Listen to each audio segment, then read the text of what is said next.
नमस्कार दोस्तों, स्वागत है आप सबका एक बार फिर से आपके अपने चैनल हर दिन टेक्निकल पर।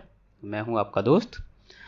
तो आज हम बात करेंगे कि जो बेस ट्यूब हम कार में लगाते हैं वो 8 इंच का लगाएं या 10 इंच का। तो लोगों को बड़ा कन्फ्यूज़न ये रहता है कि 10 इंच का लगाएंगे तो हमें बेस ज़्यादा मिलेगी, 8 इंच का लगाएंगे तो स्पीकर छोटा होगा तो हमें कम बेस मिलेगी। तो बहुत सारा कन्फ्यूज़न है लोगों को, और एक वीडियो मैंने पिछला भी बनाया था एक 8 इंच और 10 इंच को लेकर, उसमें आरएमएस वैल्यू के बारे में बताया था। तो लोगों को शायद थोड़ा समझ नहीं आया वो, या हो सकता है मैंने सही से एक्सप्लेन ना किया हो। तो आज इसीलिए ये दूसरा वीडियो बना रहा हूँ मैं।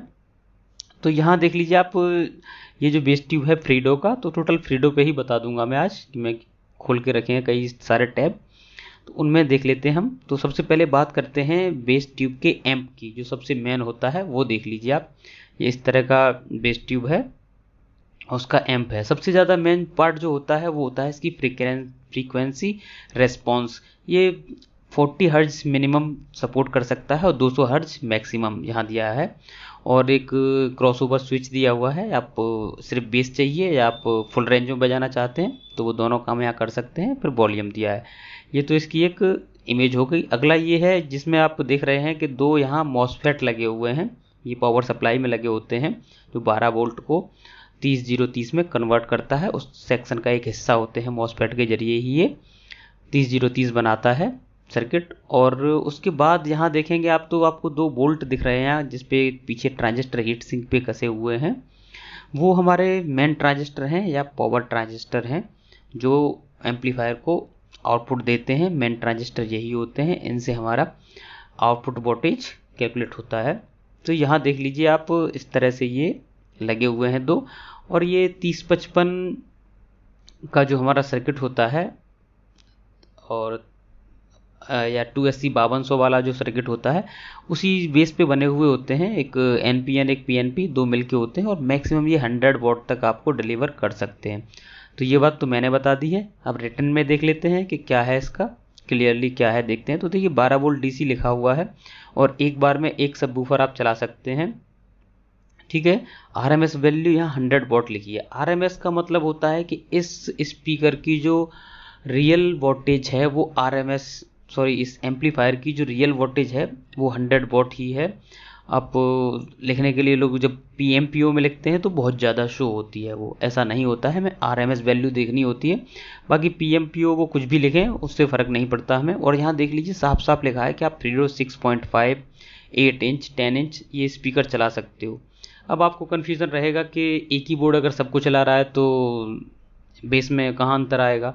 तो वो भी मैं सल्यूशन आपको बताता हूँ कि ये जो बेस ट्यूब आपके सामने यहाँ दिख रही है, अब ये फ्रीडो की बेस ट्यूब है, और इसमें जो स्पीकर यूज़ हुआ है वो मैं बता देता हूँ आपको एक बार।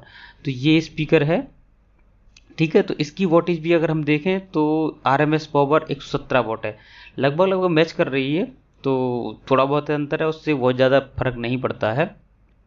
आपको 100 वोट की ही आउटपुट इस पर मिलेगी। तो ये हो गया आपका, लेकिन ये 10 इंचज़ में है। अब ये 10 इंचज़ में यही लगा हुआ है, फ्रीडो में आ ही रहा है साथ में। यहाँ देख लीजिए आप, 100 वोट वायर्ड सबवूफर पहले से साफ साफ लिख रखा है उन लोगों ने। ठीक है, तो ये हो गया। अब जरा चलते हम 8 इंच वाले को और एक बार देख लेते हैं, या उससे पहले 6 इंच वाले को ही देख लेते हैं, जैसा कि उस पर लिखा हुआ था कि 6 इंच वाला। तो यहाँ आपको 6 इंचज़ में इमेज लोड हो जाए एक बार। हाँ, तो ये 6 इंचज़ में आपको यहाँ दिया हुआ है। 8 ओम स्पीकर है ये, 70 वॉट आपको 8 ओम पे देता है। मीन अगर आपके पास कोई एम्पलीफायर 200 वॉट का है 4 ओम का, तो आप इस तरह के दो स्पीकर बड़े आराम से चला सकते हैं, ओम मैचिंग हो जाएगी। चलिए वो बात अलग है, वो हम बात नहीं कर रहे यहाँ। तो आप देखिए 70 वॉट आरएमएस दिया हुआ है, ठीक है। ये यहाँ दिया हुआ है। और अगर 45 हर्ट्ज को ये सपोर्ट करता है, और 70 वॉट यहाँ दी हुई है। मैक्स 220 वॉट, सॉरी 210 वॉट दिखा रहा है यहाँ पे।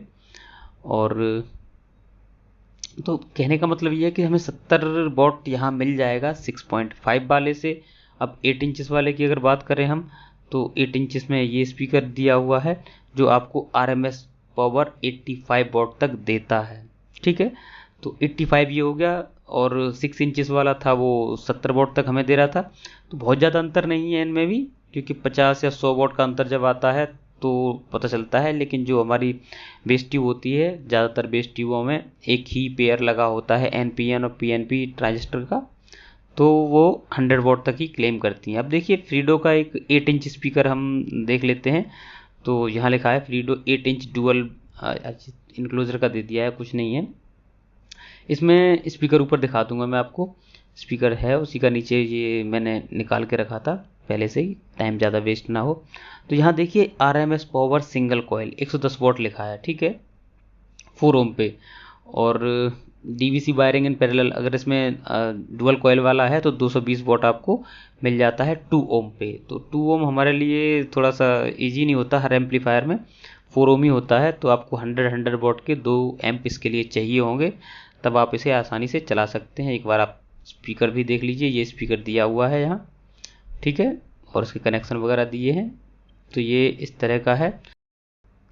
तो ये आपको समझ आ गया होगा, क्योंकि इसमें जो फ्रीक्वेंसी रेफरेंस है वो 40 हर्ट्ज तक सपोर्ट करता है। आप स्पीकर अगर इससे लोअर का भी लगाएंगे तो उसे फ्रीक्वेंसी दे ही नहीं पाएगा। ये एम्प बोर्ड आपका जो है वो आपको फ्रीक्वेंसी उससे नीचे लोअर दे नहीं पाएगा, तो कोई फ़ायदा नहीं है।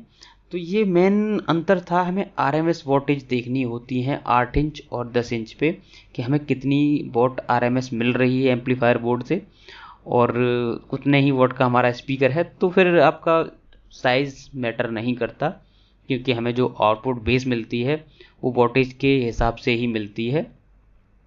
और डबल वॉइस कॉइल सबवूफर इस पे नहीं चल पाता है, क्योंकि ये इतना पावरफुल नहीं है कि डबल वॉइस कॉल चला सके, क्योंकि आप देख रहे हैं सिंगल पेयर ही लगा हुआ है एक ट्रांजिस्टर का, तो वो नहीं चला सकते। या तो आपके उसके लिए फिर एम्प हैवी हो, अगर एम्प हैवी होगा तो फिर उससे आपकी कार की बैटरी पे इफेक्ट पड़ेगा। अब कार की बैटरी पे क्या इफेक्ट पड़ेगा वो अगले वीडियो में हम देखेंगे इसमें, कि बेस ट्यूब को लगाते हैं हम तो कार की बैटरी पे कितना लोड पड़ता है और क्या इफेक्ट आता है, क्या वो सही है या नहीं है, तो वो सब देखेंगे। तो ये था आज का वीडियो। अगर अच्छा लगा है तो आप लाइक और सब्सक्राइब कर सकते हैं। किसी को अगर कन्फ्यूज़न है तो कमेंट बॉक्स में पूछ सकता है।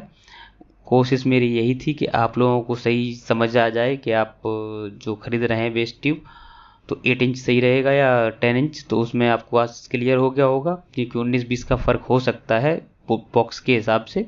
लेकिन वोल्टेज जो आपको मिल रहे हैं वो 100 वोल्ट ही डिलीवर होंगे दोनों पे, तो बेस आपको बराबर ही लगभग मिलेगी। 19-20 कोई बहुत ज़्यादा अंतर नहीं होता। हाँ, आपके बूट स्पेस को ज़्यादा कवर करती है 10 इंचेस वाली, और 8 इंच वाली थोड़ा सा कॉम्पैक्ट साइज़ होता है तो कम कवर करती है। तो ये थी आज की कंपैरिजन 8 इंच और 10 इंच के लिए। तो मिलते हैं किसी अगली वीडियो में, तब तक के लिए नमस्कार।